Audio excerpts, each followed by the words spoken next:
March 15 புனித Lewis தே மரிலாக். France நாட்டில் வாழ்ந்த இறைபக்தி நிறைந்த குடும்பத்தில் கிபி 1591 ஆண்டு ஆகஸ்ட் 12ஆம் நாள் பிறந்தார் லூயிஸ் தே மரிலாக். இளம் பருவத்திலேயே எளிய மக்களுக்கு உதவிகள் செய்து வளர்ந்த லூயிஸ் தே மரிலாக் தன் தொடக்க கல்வியினை தோம்னிக்கன் துறவு மடத்தில் பயின்றார். அருட்சகோதரியாக ஆர்வம் கொண்ட லூயிஸ் தே மரிலாக் தன் பெற்றோரின் விருப்பத்தின்படி தன் 22வது வயதில் மரிய தே மெடிசிஸ் என்பவரை மணந்தார்.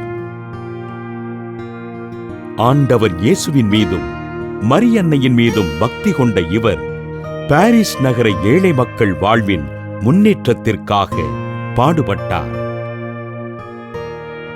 கிபி 1625ஆம் ஆண்டு தன் கணவரை இழந்த லூயிஸ் தே மரிலாக் புனித வின்சென்ட் தே பவுலுடன் இணைந்து இறைப்பணிகளைச் செய்தார்.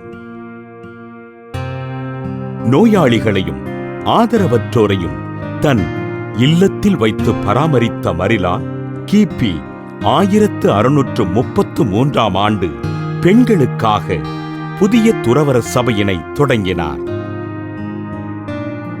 புனித வின்சென்ட் தே பவுலினை ஆன்ம குருவாக ஏற்றுக்கொண்ட இவர் 1634ஆம் ஆண்டு அருட்சகோதரியாக அருட்பொழிவு பெற்றார்.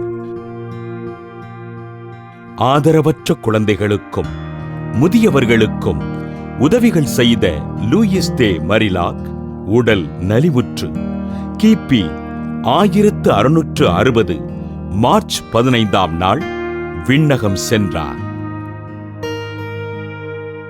ஆண்டவர் இயேசுவிடம் விசுவாசம் கொண்டு அவரின் பணிகளைச் செய்த லூயிஸ் தே மரிலாக்கினை திருத்தந்தை 11ஆம் பத்திநாதர் 1934ஆம் ஆண்டு புனிதராக அறிவிக்க திருத்தந்தை 23ஆம் யோவான் 1960ஆம் ஆண்டு சமூக சேவகர்களுக்கு பாதுகாவலராக நியமித்தார்.